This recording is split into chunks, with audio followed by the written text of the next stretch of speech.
was 1968. Our short but fruitful story begins with a young man, Arthur Kennedy. This is Rupert, Arthur's best friend. He liked to spend most of his time reading, as do most of the characters in this story.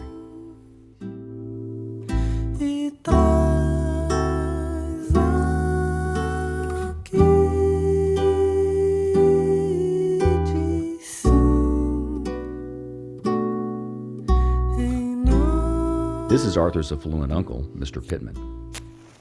He became Arthur's guardian 5 years prior when Arthur's parents died in an avalanche while skiing in Serbia.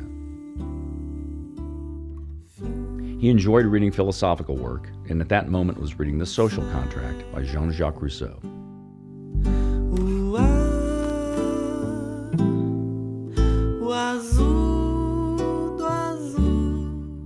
Rupert, on the other hand, loved to read Mark Twain.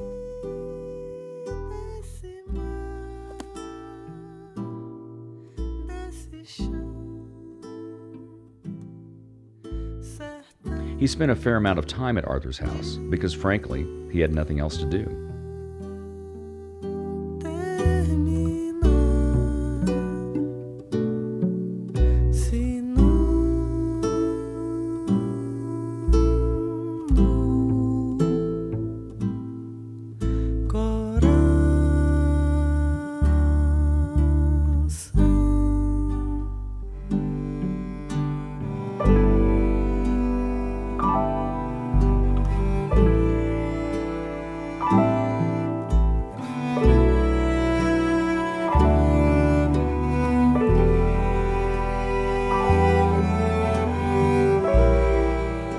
This is Arthur.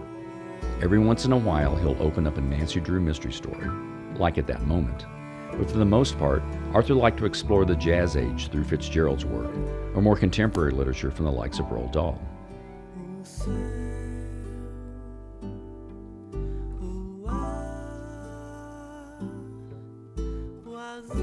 He also liked to paint and was deeply inspired by Jackson Pollock.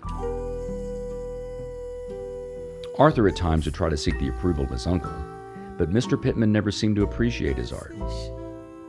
Although Mr. Pittman never said why, Arthur felt he disliked his color scheme.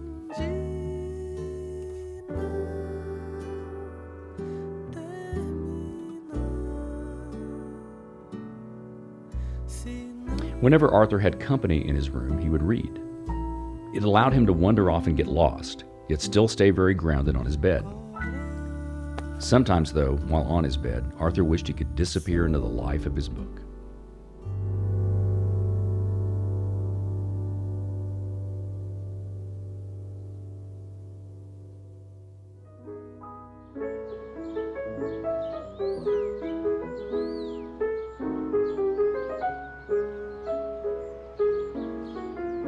All of Arthur's friends were war-obsessed. This is Ian. He came over to Arthur's house every Tuesday and Thursday after going fox hunting with his grandpapa. Ian always secretly smoked a cigar and drank whiskey while on the hunt. Arthur hated Ian. Foxes were on the top of his list of favorite animals. And excuse me for going off on a tangent, but details are just as important as breakfast.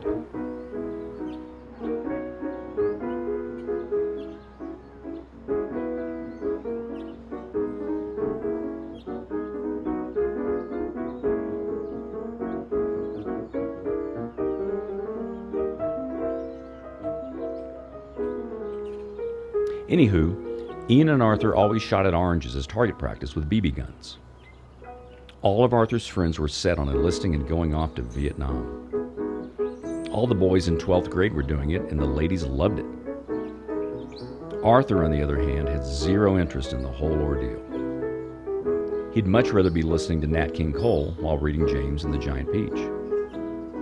Instead, he hung out with these soon-to-be heroes and the account that it was the thing to do to fit in.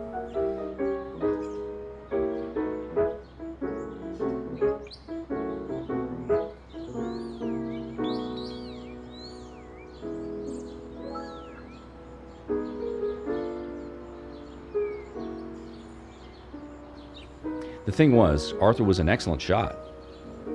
One time on a camping trip in Alaska, Arthur shot an Arctic ground squirrel, or scientifically known as Spermophilus perryi.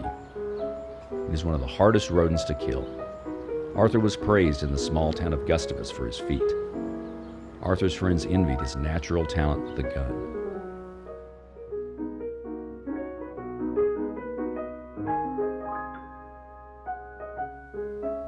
Then there was Nancy. Nancy was Arthur's next-door neighbor. Arthur had fallen in love with her since the day she moved in, the summer of '67, and had tried to gain her affection since then. Nancy also liked to read, and at the moment was hooked on Truman Capote's In Cold Blood. Nancy was very intrigued by the new true crime genre. Arthur wanted to tell Nancy that he loved her, but he never knew how. They had been best friends since the first day they met, and he did not want to ruin that. But Arthur loved her and had to prove himself to her. So betwixt and between, Arthur, in the name of Nancy's love, decided that he would fight in the Vietnam War.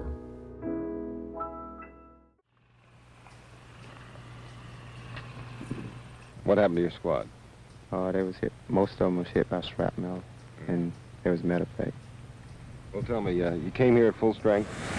So I had 13 men when I came. And it's 4 days later now, and how many are still here? 6. I think we're just occupying ground and losing too many men. I'm losing too many men. If we were to stay here too much longer, we wouldn't have much left of this platoon, let alone the company. I see, what, about 3-4 people get it a day. Not real bad, but enough to be medevac. Cut my platoon down. Well, isn't that all part of war, as the generals say? Sure it is, but for 7 months up here, one battalion ain't going to have much left if that's part of war. That'll rotate a little more, I think.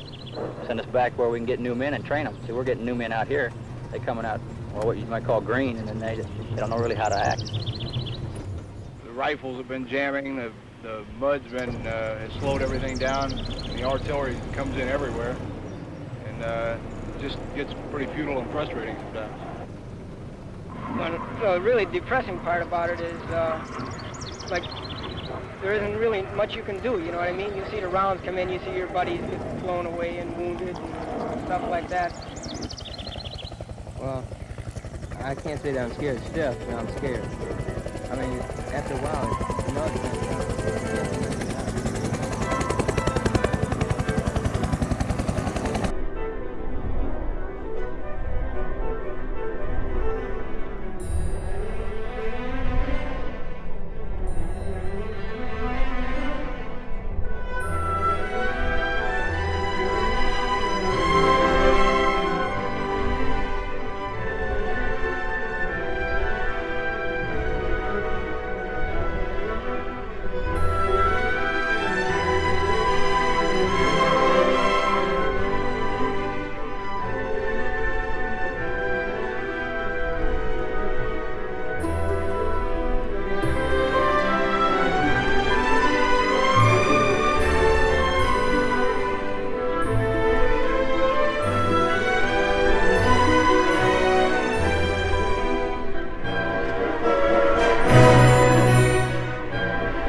was a boy, a very strange, enchanted boy. They say he wandered very far over land and sea. A little shy and sad of eye, but very wise was he.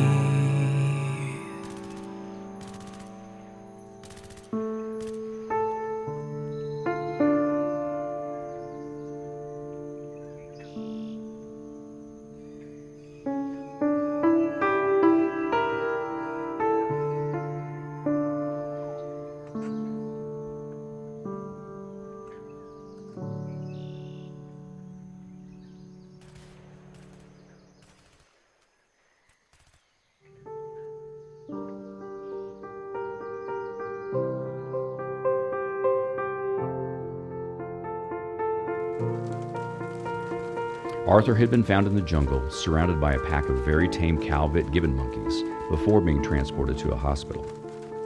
He stayed there for 5 days and was then sent home. Nancy was beside herself to see Arthur injured. She thought the war was so pointless, it angered her that Arthur felt the need to be a part of it. Nancy could not love him, and that's when it hit Arthur. Everyone fights their own war, and then he didn't need to join the army to prove that. He should have stayed true to who he was and not be something he wasn't. I loved her very much, but we were never meant to be.